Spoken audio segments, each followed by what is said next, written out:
Bismillah, Bismillah, walhamdulillah, wassalatu wassalam ala rasulillah, wa ala alihi wa sahbihi wa barak wasallam. Assalamu alaikum wa rahmatullah. So we're going to finish up hadith number 12 today. If people haven't pulled it up yet, if you could pull it up. It's the 40 hadith of Imam Nawawi, and we're on hadith number 12. I'm just putting visitors in the visitor form while we do this.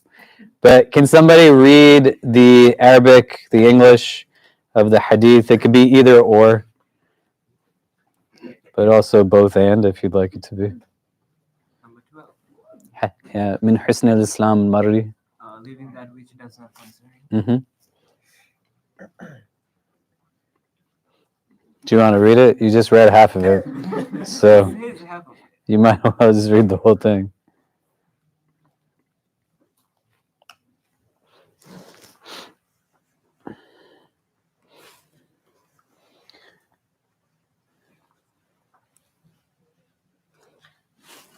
This one. Part of the perfection of one's Islam is his leaving that which does not concern him. Great. Jazakallah khair. Can someone read the Arabic? عن أبي هريرة رضي الله عنه قال قال رسول الله صلى الله عليه وسلم من حسن إسلام المرء تركه ما لا يعني.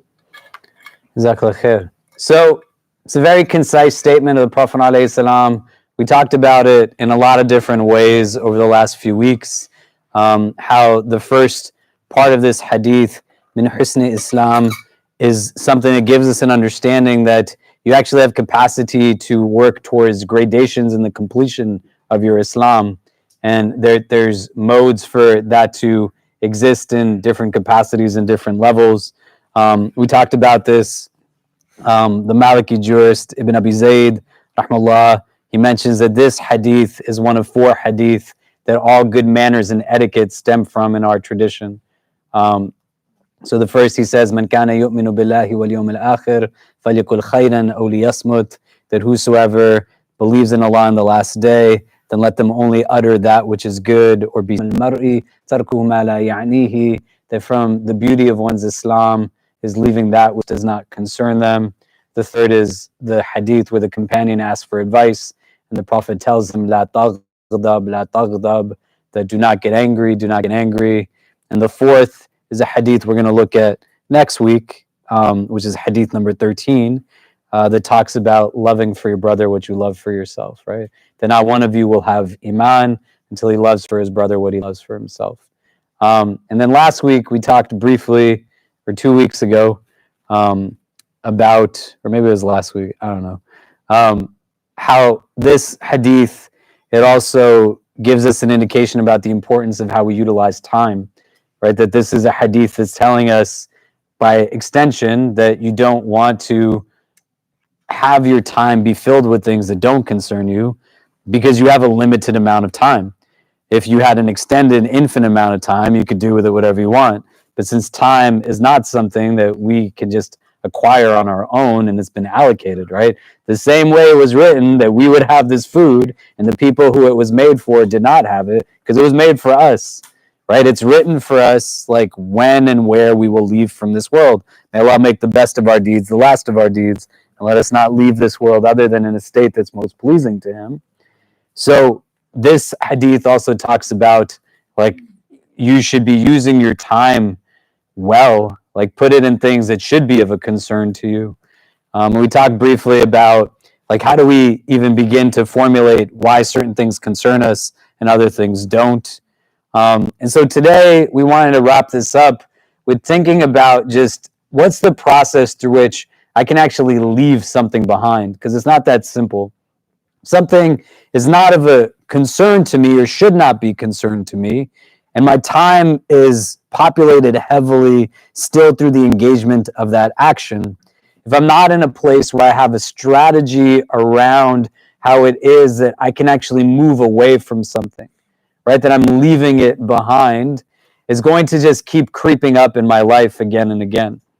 So think about things that you've tried to limit or stop doing, right? Or where you've actually exerted capacity. For example, in Ramadan, a lot of us leave behind certain things because it's Ramadan time, do you know? And some of it is not always consciously understood through what we might think of when we look at a hadith like this.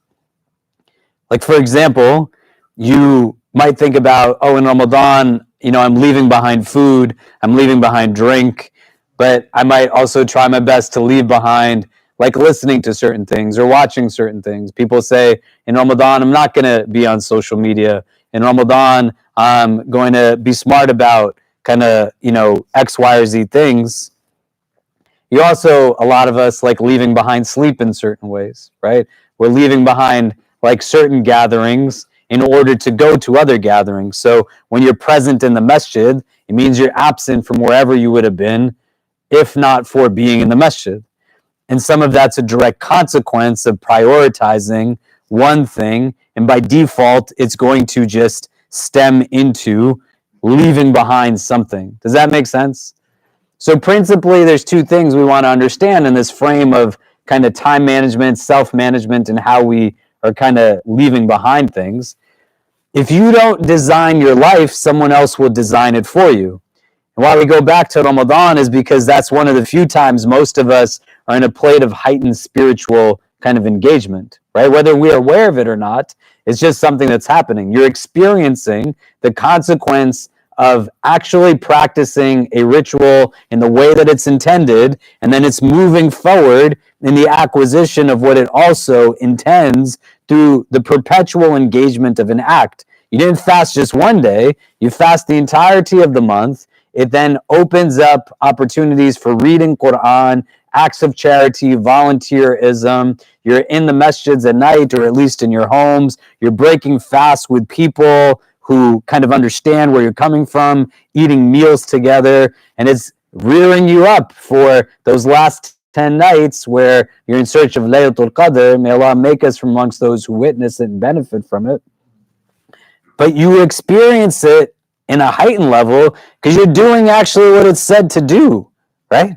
And without any question, like people, all of a sudden, it's hard to get up to go do something, and you pray 4 rak'ahs at Isha time, and by the end of it, you've prayed an extra 20 rak'ahs of like Taraweeh, and it's 5 times more than what you would pray like during the normalcy of an Isha prayer. Do you know? But it's all connected to each other, right? So if you don't design it, someone else will design it for you, and you're bringing design into how you spend that month versus kind of the rest of the year is ad hoc, how I'm designing my spiritual engagement. And then the second part to it is that if you say you don't have time for it, you're saying it's not important to you. And in Ramadan, you're making time for it. And it's more important than whatever else you're usually doing at that time. And you want to situate yourself in that understanding, because if you can do it at that time, that means you can do it at the rest of the year also, right? The parallel is that my capacity is there. I can actually do it in principle. Now I have to think what gets in the way of me leaving behind certain things that I know just aren't good for me. Do you know? Because it's not as simple as, hey, tomorrow, just eat this, exercise this, watch this, don't watch this, like spend time here and not over here, and you push a button and it just transpires. And if we don't have that sense of structure and strategy, Shaitan can utilize our slip-ups in the movement towards goal acquisition and making us think that we're not right for Islam or Islam is not right for us because you keep slipping. Does that make sense? And so when you have like companions who struggle with drinking alcohol, they come to take the had punishment because they're struggling with it. They're trying to leave it behind. And then others speak poorly of them. And the Prophet says to those people, don't say such things. He loves Allah and His Messenger, right? Don't assist Shaitan in victory over your brother. And he gets up and he tries again, and he gets up and he tries again, as opposed to just staying down, right? So what I'd like for us to do, just so we can get started talking a bit, if you turn to the person next to you, like what are some of the things that make it harder to leave behind, with the context of this hadith, that which does not concern us, right? ما لا يعنيه, like those things that don't concern us. They're not doing right by us, but I need to be aware of it, what's mundane to what's that much heavier, and it's subjective. So if we can turn to the persons next to us a little bit, what gets in the way, what makes it hard, and don't think about it all in prisms of negatives, right? It can be, but think about it, what's inward, what's outward, what's systemic, what's structural, what influences us, what does not influence us, where are we able to kind of feel a little bit more movement towards our potential versus what makes us feel like we're just stuck. We can talk about it a bit, and then we'll come back and discuss. Go ahead.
I was thinking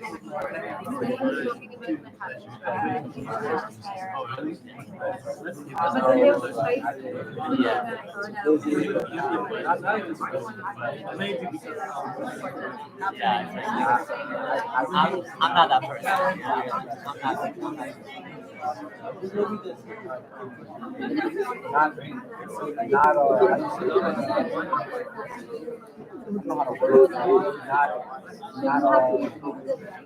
That's all you see.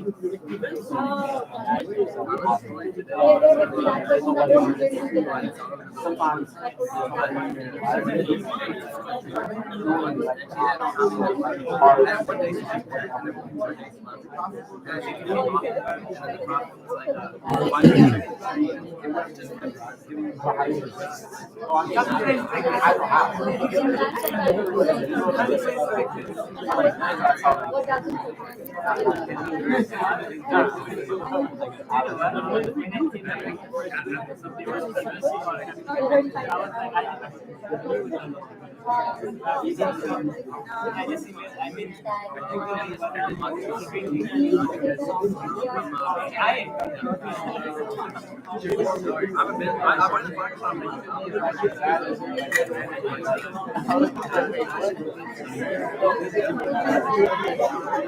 You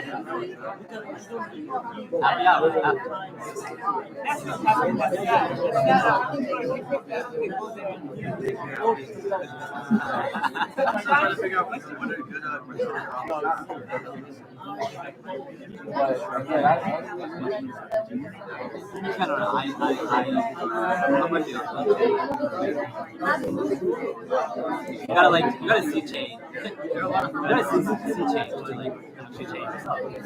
Okay, so what gets in the way? Like what makes it hard or keeps me from being able to leave behind something that I know I just don't need in my life, right? What makes that difficult? What do we discuss?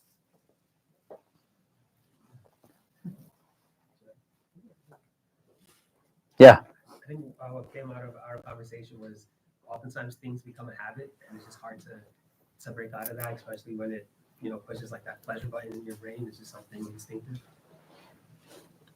Okay. Yeah. Something's habituated, and that makes it tough. Great. What else? Yeah. We focused on your environment, how important that is. Like, for example, if you surround yourself with people who, prioritize prayer, and you're around those people at a certain time, like, okay, let's go pray, versus people who, aren't really prioritizing their prayer, and you're with them and you do want to pray, you start, not going, attending to your prayers because they're not praying, and you continue to hang out with them, and that affects you as well. So I think like who you surround yourself with is very important. Yeah, good, right? You have accountability buddies, consciously or unconsciously. It's difficult maybe to do something alone versus with people around you. What else? Yeah. Busha and I were talking about a different halakha where you were asking folks about what are some signs that you're out of balance in your life, and how when you feel like you're being balanced, then it's easier to have an early intervention, or those things, leaving behind those things that do not concern you. But then when for me, when I'm out of balance, then it can turn sort of like into a snowball, but where it's harder to intervene early, so then it keeps going on, and then you get into these mindset. It's like, oh, now I've let it go for long enough that then I might as well just not even intervene. Yeah, and there's a couple of things that are there, right? The action is intrinsically linked also to thoughts that you want to leave behind. The action is a product of something that's happening inwardly and not vice versa. Do you see? And being able to distill it into understanding that a lot of this stuff that gets in the way isn't necessarily outside of us, but it's taking place within me. Self-talk is telling me that I can't get better than this. I'm just kind of spiraling downwards, so to speak, right? What else? What else gets in the way? Isn't it related to minding our business in a way? The hadith? Yeah. Yeah, it is. And we talked about it that in that way too, right? Mind your business, right? Because that's like the most important thing. You're wasting your time gossiping, backbiting, But even if I'm trying to mind my business, like what makes it hard for me to do that? How do I get away from the challenge of like putting my nose where it's not supposed to be? Do you see what I mean?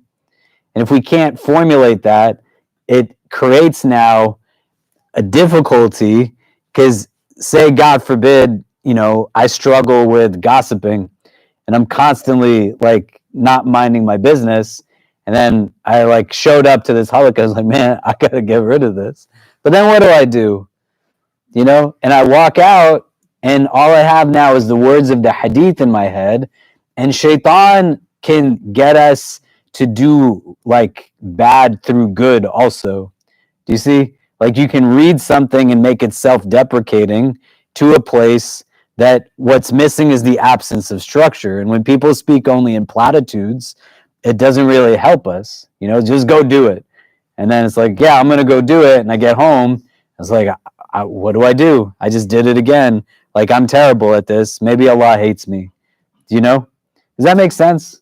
Right? So what else gets in the way that makes it hard for us to leave that which does not concern us?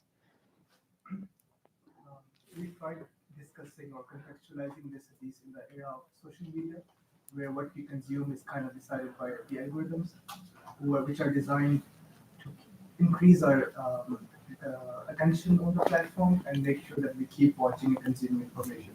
So it's kind of like going back to what you said about who gets to design our life. In many ways, these algorithms be powered by AI, where the goal isn't necessarily to give you the most factual or truthful information, but more so about what is more scandalous or gossip-worthy or that whatever keeps you on the platform for a long time. So mining business in this age where you are basically spending a lot of time on your phone, maybe more than with other people, becomes way more trickier because a reel is only 10 seconds long. A tweet is only 140 characters, and even if you spend a lot of time, let's say at a halakha or such events, once you get home, you're just it's so easy to kind of get into the information that you're consuming, and slowly kind of builds on top of each other without even us realizing what it is.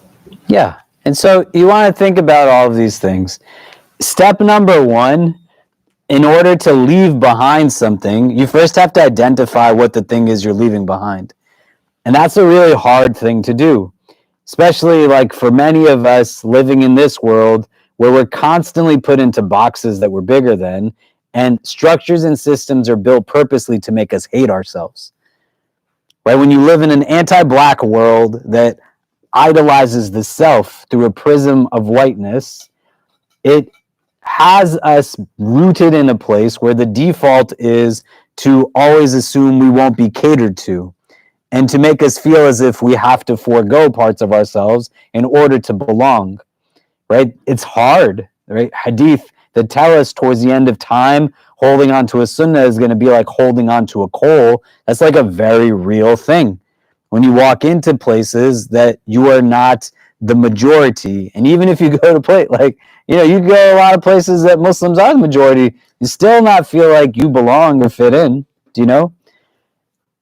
In the midst of all of that, for me to get to a place where I am comfortable in being able to assess myself through a prism of strengths and non-strengths, to have a confidence that appreciates the God-given spiritual gifts I've been endowed with, while at the same time recognize the areas of improvement that I have.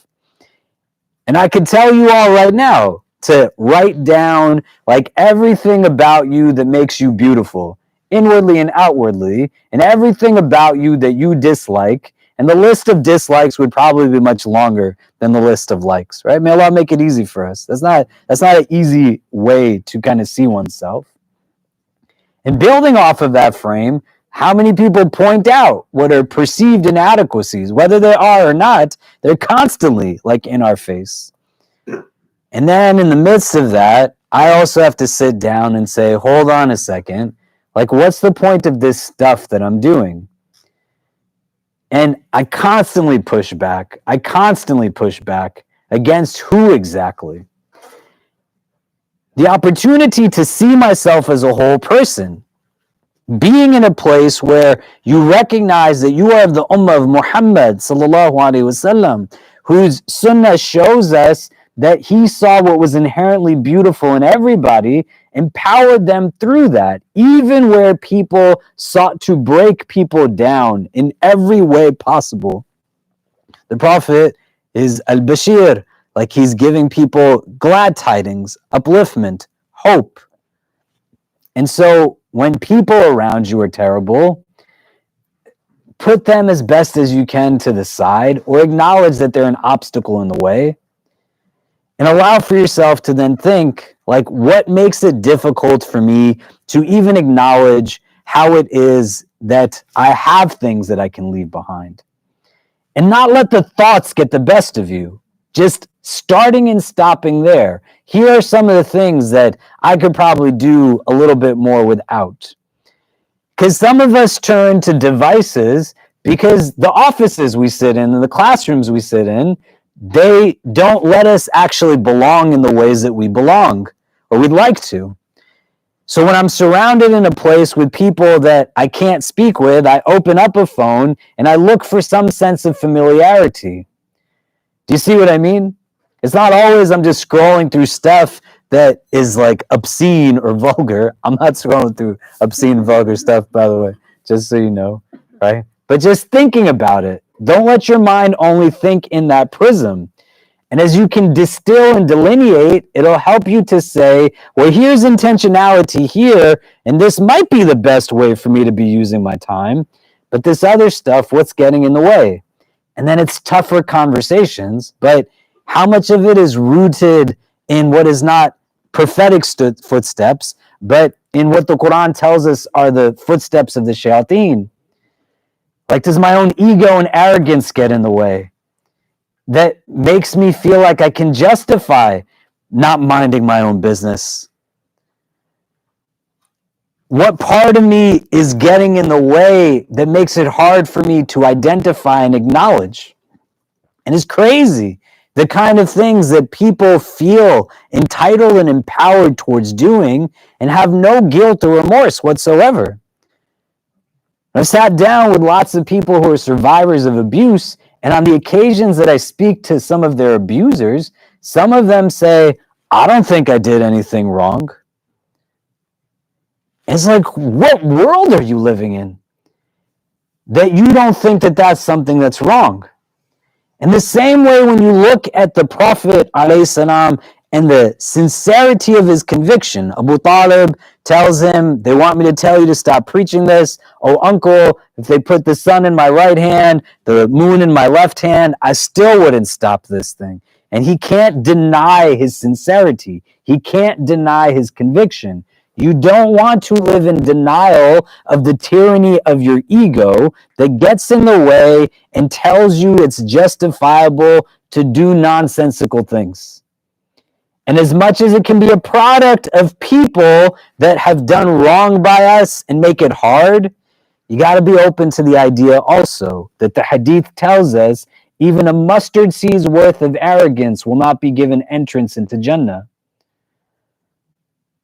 So is any part of me just not doing it because of what exactly? I think I know better than Allah.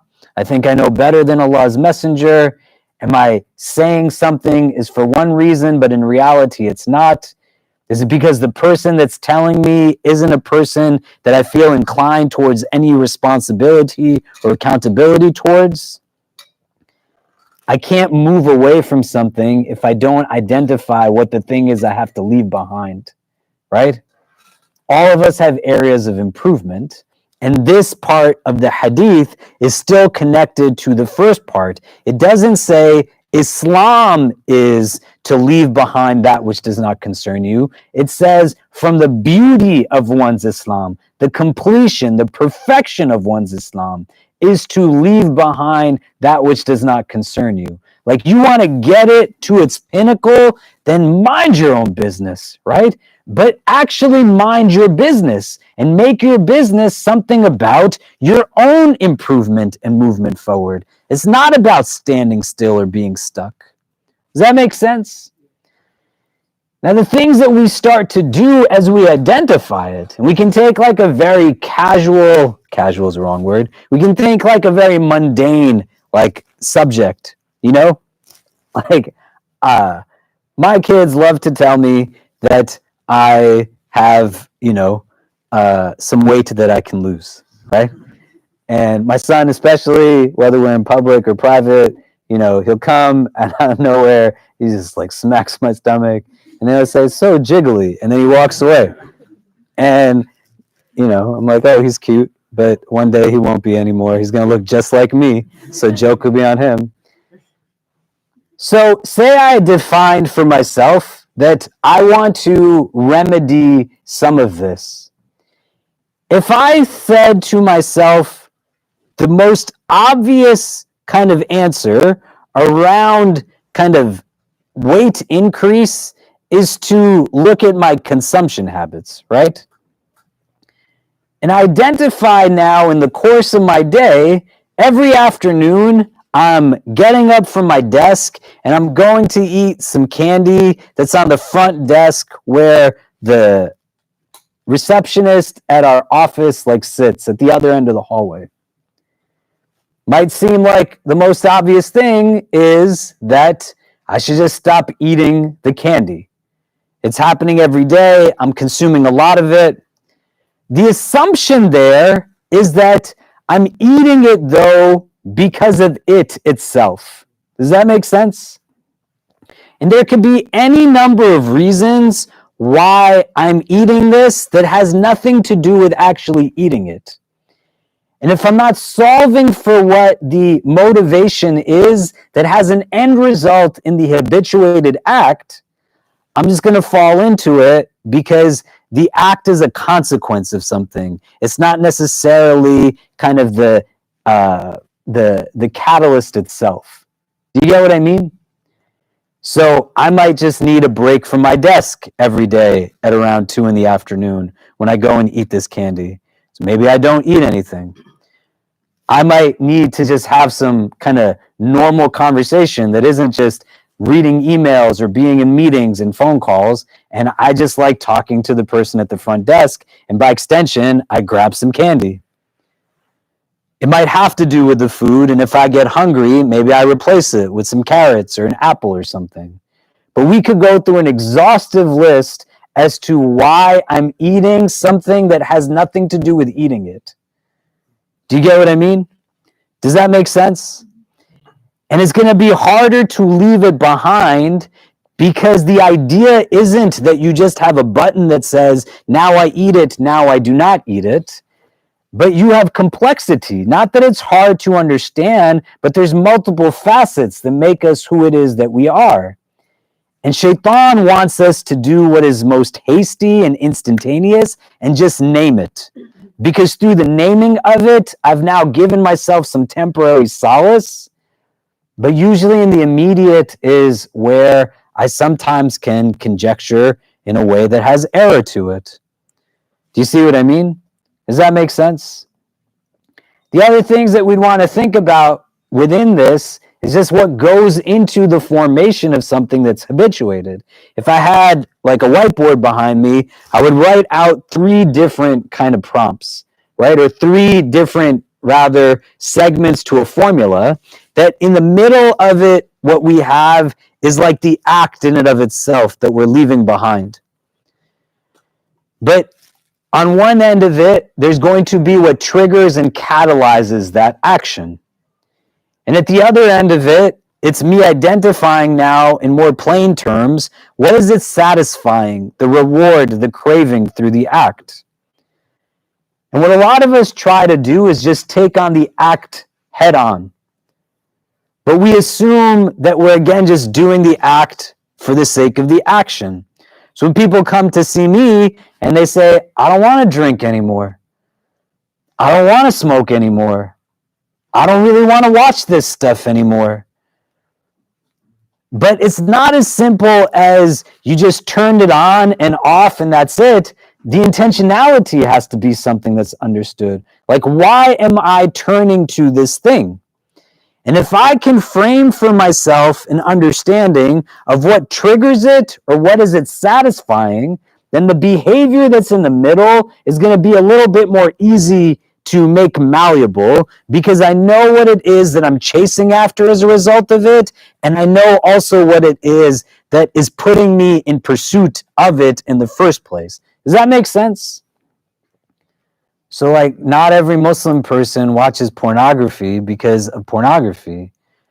Some people watch it because they're very lonely. Solving for loneliness is very different.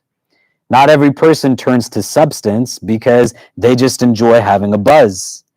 Some people drink what they drink or smoke what they smoke because they have such sheer anxiety around people, or they're in a place where they've had so much pain, they're trying to lose consciousness of what's happening in front of them for a moment. There could be a multitude of things that we could say people pursue in their acts that they know they should leave behind, but all that's ingrained is this is a waste of time, this is haram, this is a waste of time, this is haram. Rather than getting to a place of saying, I'm not looking for the academic conversation on this, I know the fiqh ruling, help me break out of this mess. And a way to do that is to formulate an understanding. It's an avenue, not the avenue, absolutely. What is it actually satisfying? what is it really providing to me? And what is it that puts it into motion in the first place? The trigger, the catalyst that gets it going. Does this make sense? Okay, so let's take a pause really quick. If you can turn to the persons next to you, what is it bringing up for you? What is it making you think about? And we'll come back and discuss this idea of how we can consciously break down or formulate habits. But go ahead.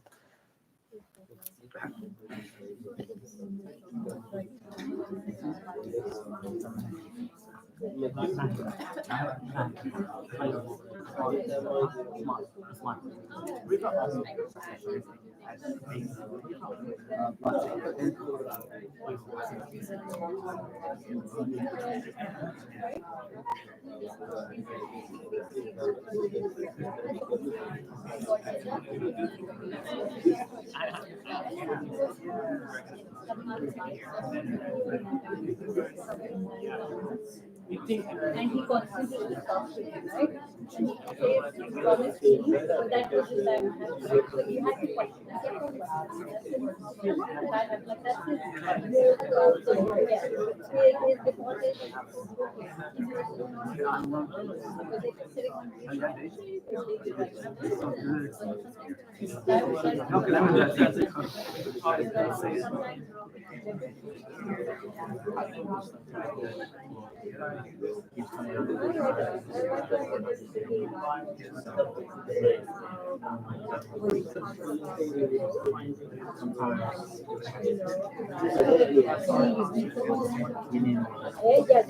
that's the story I'm talking about. Like Moses basically Moses with him, he does three actions. First he takes Moses the boat, then he basically kills the boy, and third thing he basically steadies the wall that is already falling from the city where they actually asked for food and they didn't. So from here I was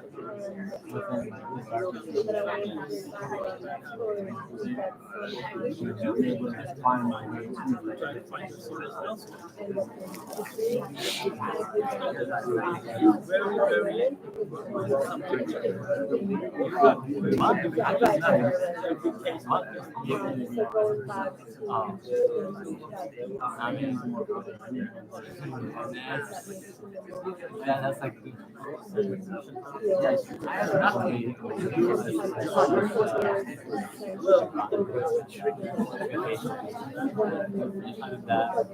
right, because we only have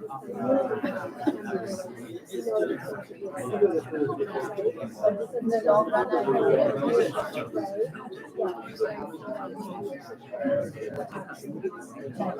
or even yeah, I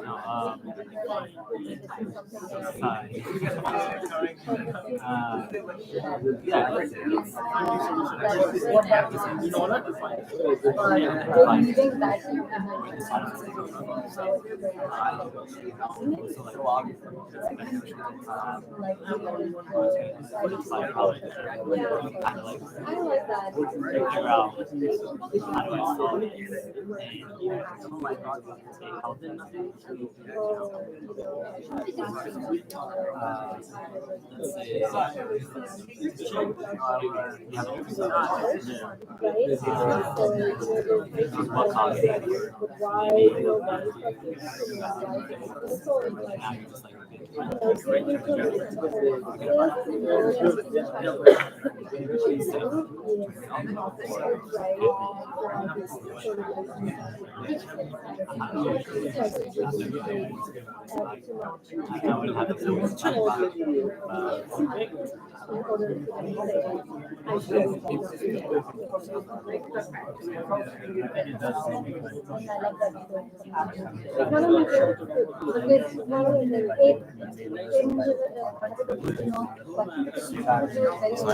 What's that? You know, the Academy, they raised $1 million. They raised Much down the Academy big. they raised $1 million last night. Oh, mashallah.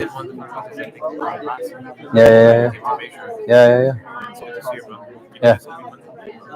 Monday, every night we have some kind of halakha. Yeah. I'm good. Come by whenever you can. Yeah, assalamu alaikum. Take care. Okay. So what are some of the things we're taking away so far? We're gonna make Isha probably in like 15 minutes. We'll try to wrap up around 8:30, inshallah. What are some of the things we're taking away?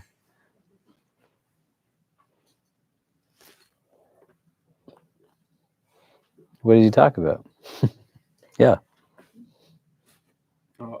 When you kept saying understanding, I started thinking about a quote that Malcolm X said, and he was saying that we need more light about each other because light creates understanding, and understanding creates love, and then love creates patience, and patience creates unity.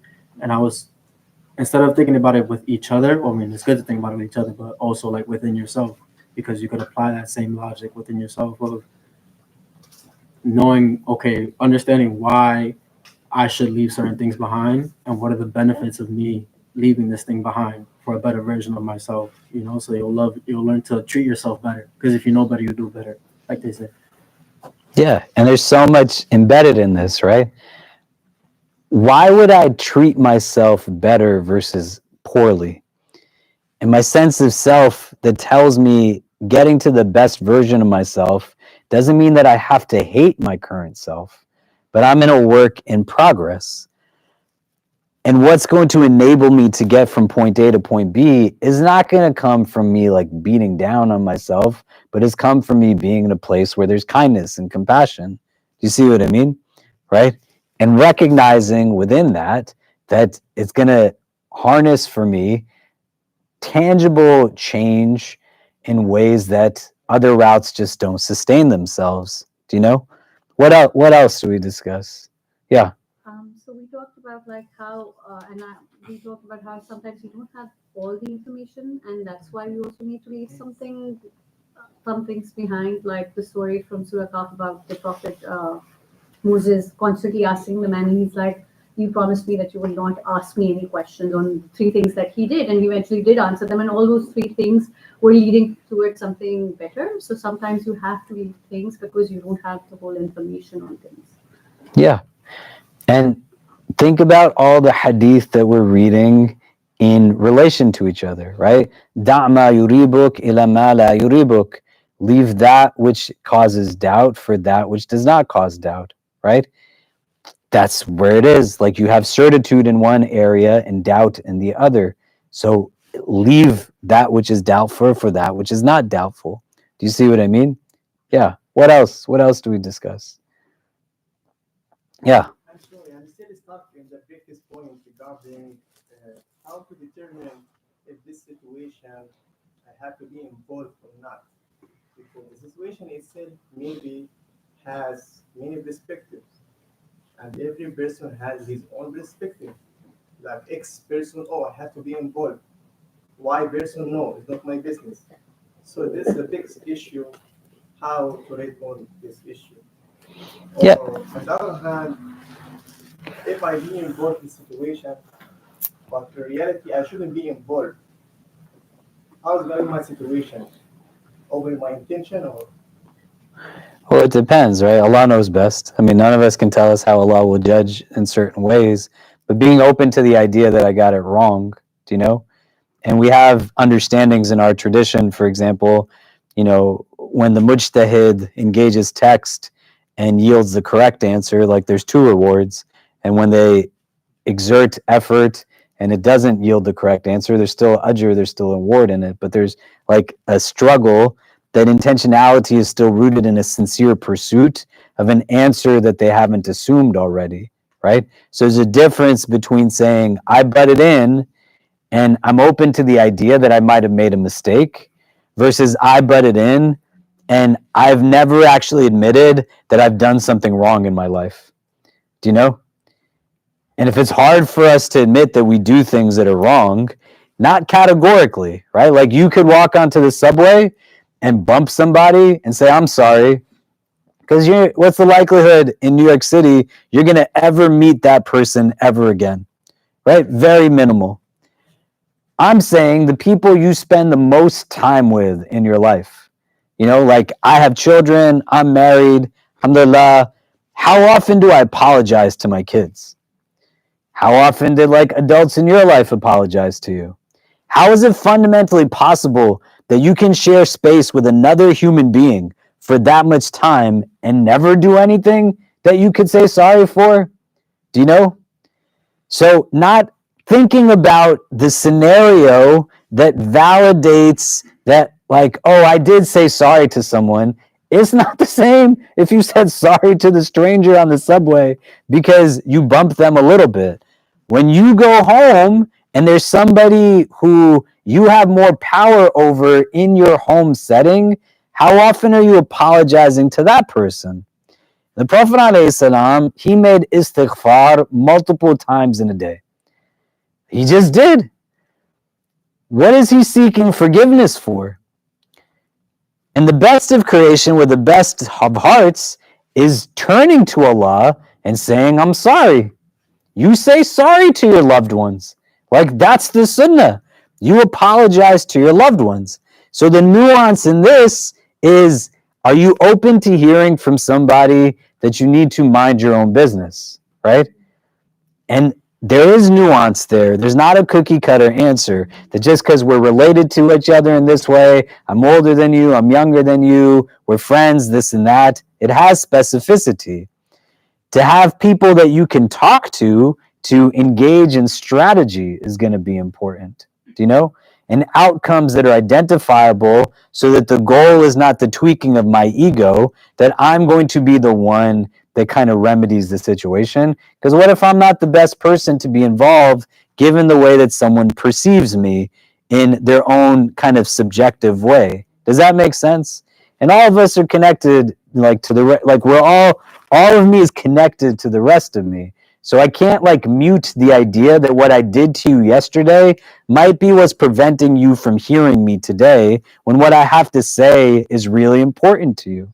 Do you know? Does that make sense? Right? Like, I had this guy that came to see me years ago that, you know, was talking to me about a concern that he had with his daughter. He was asking for help. As we went through the course of the conversation, you know, I had to keep asking him questions, and it came out that he abandoned his family twice in their life. And I said, well, this is an important piece of information, right? Like, why wouldn't your daughter not want to listen to you? How many days did she spend waiting at a window as a child, hoping her father was going to come back home? And then he did it again, right? And he's like, but I'm her father. I should do this, that. No, man. Like, you made like a deadbeat decision. Do you know? And you cannot remove that from the situation and let the ego get in the way that says, simply by virtue of this, like, your actions ruined your ability to be there when she needed you the most. Do you see what I mean? And that's where, like, I have to look inwardly and not let that come up and think out that this moment won't inform moments that'll come later. You see what I'm saying? So when you see your loved one and you see the consequences of your actions sometimes, right? Why is my loved one going down this route? Like, when parents ask me, I don't know why my kid hangs out with all these weird kids in school. Do you know? Like, tell him to stop hanging out with his kid. I don't know your kid. I don't know you. I'm not going to go tell your kid to stop hanging out with people. But have you ever thought why your child feels more comfortable around people that are broken? And what kind of experiences your child had at home that came from you that now contribute to him wanting to be around people that he feels the need to try to heal in some way? Do you see what I mean? So the primary, most, like, kind of apparent is not always why someone won't invite us into their life, right? And then also sometimes, like, you got to make tough choices in relationships. And that's why it's not cookie cutter, that people around you are doing things to harm themselves, and it is your business, right? You cannot compromise on people's lives. You know someone's doing something that's an immediate threat to them or to somebody else, then you intervene. Like, there's no ifs, ands, or buts about that. Do you know? And it's not, well, they asked me not to say anything. Who cares if they stop talking to you, if they end up doing something that's going to hurt themselves? Do you see what I'm saying? Then there's nothing left on the table at that moment. Do you know? There was a young woman who I had to go intervene. I don't really go into people's like homes, especially like young women in our community, like their bedrooms, etc., things like that. This young woman called me. She was expressing suicidal ideation. And I called the relevant people to say, I'm going into this person's like place of like where they live and where they sleep, because there's no other things to do. You drop everything and you go at that moment, right? And it's not a game. Like, you have to know what you're doing. And as I'm about to go, there was somebody who was with me that also was a friend of this person, who was saying to me, like in tears, do you think this is happening because of what I did to her? And I said, I'm so sorry. Like, I'm going to come back and talk to you as soon as I can. But right now, it's not about you. Do you know? That's why it's not a game. Like, this is why our tradition teaches us to take care of our hearts, because you are responsible for how you treat others. And the ego is very real. Like, arrogance is what casts shaitan out of Jannah. If you feel empowered to go to somebody who's not married and say, well, why aren't you married? Somebody who doesn't have don't you want to have babies, right? Does that come from like a sensible place? You know that person is squirming and they already feel bad. And then on top of that, it's coming. This is what the hadith is. Mind your own business, right? And you can convince yourself that you're right about anything. Sometimes you have to be right about admitting the things you're wrong to. You cannot get to the beauty of your Islam if you are not willing to acknowledge that. Do you see what I mean? Does that make sense? And it's hard for anybody to say in every situation, it's just going to always be this. I'm going to have to deal with the fact that as my children get older, they're going to talk to people other than me about things going on in their life. And I would love for them to always talk to me, but it would be foolish for me to be either indifferent to that reality or pretend like it doesn't exist. Do you know? But if my love is truly for them and not validating something just within myself in pursuit of their struggle, then it's not about me. Like, it's about them. Do you see what I'm saying? Does that make sense? Okay.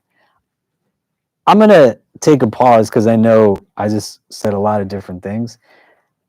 This is like something that Shaitan wants us to be. He wants us to be stuck, no movement, right? And as it perpetuates itself, you want to take it just a day at a time. The Prophet ﷺ shows us in the hadith how it is that he walks with someone who struggles with drinking. The Quran prohibits it, and he demonstrates how he walks with his Sahaba, who he says in the hadith loves Allah and his messenger. If any of you have ever spent time with someone who has a substance abuse problem, they drink alcohol, they, struggle with it, and they go to something like Alcoholics Anonymous, which members of our community have gone to, and they've been able to relate it to Islam and Islamic theology very deeply. One of the first things they tell you at Alcoholics Anonymous is just get through one day. That's what you have to do. Whatever that thing is you're trying to leave behind, just get through the first day and take it a day at a time. Don't think about it like, oh man, I need to just cut this out for the next year, 5 years. What's going to happen when it happens a month from now, or I'm back from Umrah, or Ramadan is done? Just take it one day at a time. Beauty does not become something that happens just overnight, right? It takes a while for the beautification of something to actually sink in. Min husni Islam al-marri tarkuhu ma la ya'nihi. From the beauty of one's Islam is leaving that which does not concern them. So it's a process. It's going to take time. It can't always be instantaneous. And you have to be patient enough with yourself to know that there might be slip-ups, there might be mistakes, there might be times when you kind of go back and you didn't think you would, but it's still getting you to a place. Do you see what I mean? And identifying what those things are from the onset and then working in a strategy with people who can help to kind of break away from some of it. Do you know? And on the flip side of it, seeing where we don't want to contribute to people being in a place where they build bad habits or get stuck in things that are not good for them because we can't see their actions bigger than how it impacts us, as opposed to just seeing how it impacts them. The Prophet does not say to his Sahaba, you know how bad you're making me look because you drink? Does that hadith say that? It doesn't, right? He doesn't say, like, you drinking is making other Muslims want to drink. You drinking makes people think that because we're friends, there's hadith where they joke around with each other. Abdullah and the Prophet ﷺ. He doesn't say, you know what, I can't spend time with you anymore. He says to the people who are speaking poorly of him that he loves Allah and his messenger. Do you know? You don't want to take that away from people when they're struggling in some way and they're trying their best to get to the best versions of themselves. And so if you are the reason why somebody is stuck in something that does not bring them benefit, that they should not be concerned with, you want to own up to what you're contributing to it and then try your best to go back and say, I'm sorry that I brought you to that place. I made it not just about me, but the worst parts of me. And that's not going to allow for you to get to where it is that you can get to. And I'm going to help you, barring like situations of abuse, oppression, right? That we should not be mincing words over. If somebody struggles with something, they struggle with it. It's categorically different if their struggle is creating harm for somebody else. Does that make sense? Okay, so think about what are some of the habits, the things I could leave away. How do I identify what's bringing me to it? What is it that it's seeking to satisfy? And then just go at a pace that makes sense for you. So let's do this. If you can just turn to the person's next to you for like a minute or two. What are some of the things we're taking away from tonight's discussion? And then we'll wrap up and we'll pray Isha, inshallah. But go ahead.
Makes one be like, okay, why did I do something?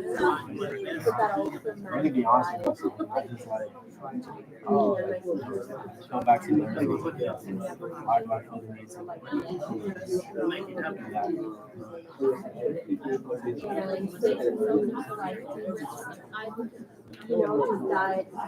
yeah, I think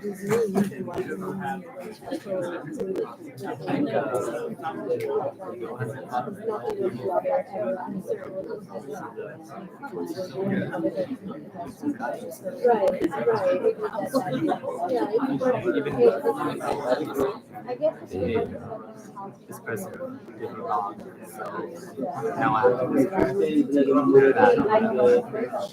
Very interesting. That's what I'm saying. My sister Here, always basically, I'm telling myself I as my sister always that's how I know. she will not say that don't do it. You want to do it, do it. But it is my responsibility that you are working for. Yeah.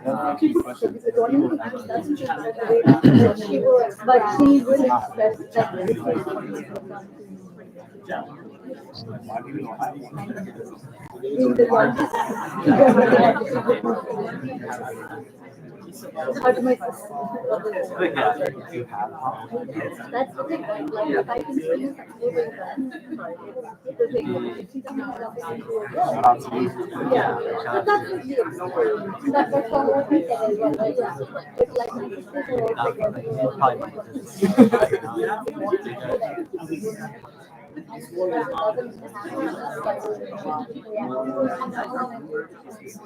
Yeah. so like when I am on that ledge of I did get this nice bottle. and So, even if there I don't know, it's fine. Like it was awkward. I don't know, it is pretty funny. Okay, so what are some of the things we're taking away from today? Maybe we get a few people and then we'll wrap up.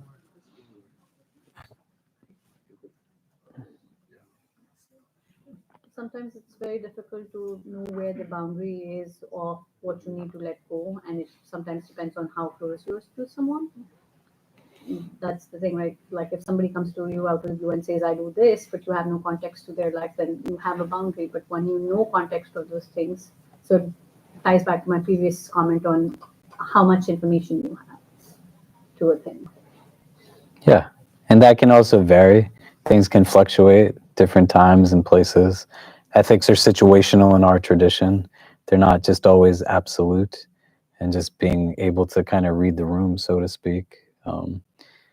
The implementation of commanding to good and forbidding wrong, like this is a divine command that we have, but its implementation is suspended if executing upon commanding good or forbidding wrong renders detriment versus benefit, right? Like if you're hurting something by commanding good or forbidding wrong, then that's not like the point of the execution of this. Do you see what I mean? So you could be right in what you're saying, but it's not being received by the person. Like your righteousness is not enough in terms of content. When the Quran says وَقُولُوا قَوْلًا سَدِيدًا, like something is sadid, like say a good word or a right word.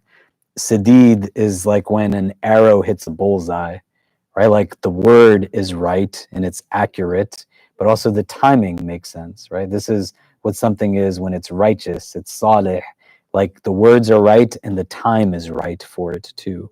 You see what I mean? Yeah. What else did we take away from today?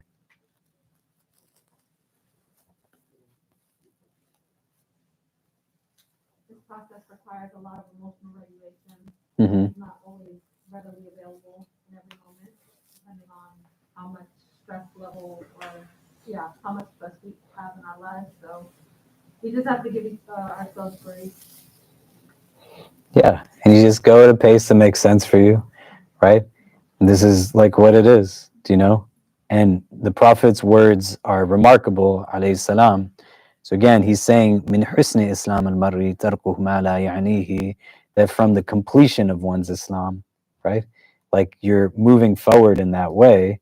It's not that when the angel, when we look at the Hadith Jibreel in the second Hadith in this collection, and he says, what is Islam, right? Akhbirni an al-Islam. He doesn't mention this. He just mentions his practices. Do you see what I mean? The entry point is purposefully easy, and we're going to all have varied experiences that necessitate us having subjective understandings of when and how we approach some of these things. Do you know? The idea is not to become kind of like, inundated or overwhelmed with it. My beauty is in my imperfection. Do you know? And it enables me to understand like what perfection is only in the sense of like the divine, because Allah uniquely has love that's perfect for us, because that love's perfection is rooted in still giving, providing, answering for us what we send to him, despite our imperfections. And if you just let yourself be in a place where it's not indifference, but understand it's a futile pursuit like perfection, do you know? It's going to be a lot easier to kind of get through and have a willingness to like move forward. And if things are tough, then you sit down and you rest, like you breathe. And in the midst of heaviness, you know, it's not the time to be like, man, I'm really terrible at all these other things. Do you know? Like, if God forbid my father goes to the hospital, no one's going to come to me and be like, and you know what, by the way, like, you don't really do this stuff so well, right? It just doesn't make any sense. Do you know? If it doesn't make sense for someone else to come and tell me that when I'm at a low point, why does it make sense for you to talk to yourself the way you talk to yourself when you're low? You know? Or to talk to like your loved ones the way you talk to them, the ones who are close to you, like when they're low. Like, why? It's not, you're just not like throwing stuff randomly. Do you know what I mean? Any other thoughts on this? So that sense of kind of growth, improvement, allowing for myself to see that I also play some role in owning how I utilize my time, and what it is that I'm putting into it will yield for me what it is that I get from it. Next week, we'll move into Hadith number 13. So people want to spend some time looking at that. We've gone through 12 of these like over a year. So you want to go back and kind of just read the Hadith again, reflect on them. You should be trying to memorize like what you can, not so you can just parrot it, but allow for it to come up in your consciousness as you're now identifying yourself, like choices and decisions. Do you see what I mean? If I know the words, they're going to inform my behaviors, right? And they'll enable me to then say, hold on a second. The Prophet said that from the beauty of one's Islam is to leave behind that which does not concern them. Why am I about to get into this mess? Do you know? But if I don't have a relationship with the text, like the words were conveyed for me more than anybody, so you spend some time with them and engage them. Part of the adab of ta'lim in our tradition is like revision. You go back and you go again and you read it again and again. So it's kind of becoming a little bit ingrained, but you're looking at it through a different prism of life that you're in. Like, you today is not you a month from now. A month from now will be different from where you are, and how something speaks to you will be a little bit different. Do you see what I mean?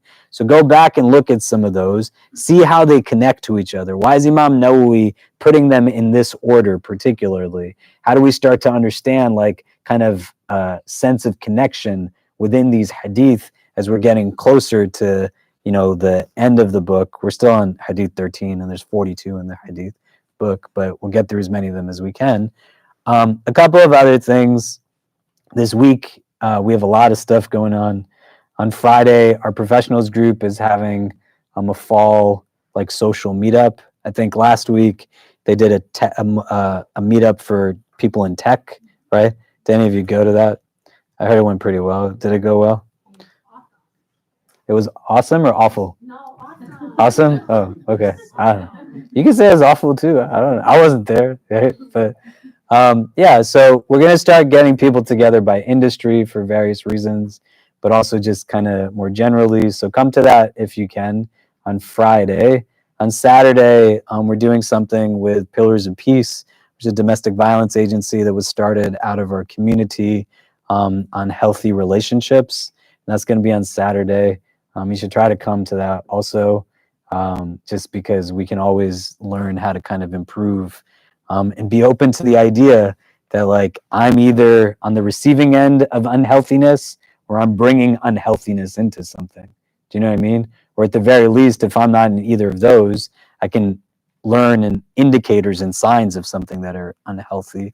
And on Sunday, we're going to be doing a film screening of a PBS documentary that Zahir Ali, who used to be in New York and now I think is in New Jersey, put together with a few other people. It's a documentary on Islam in America. It's really great. I think we sent out the trailer a little while ago, but definitely come and try to see that and be a part of it.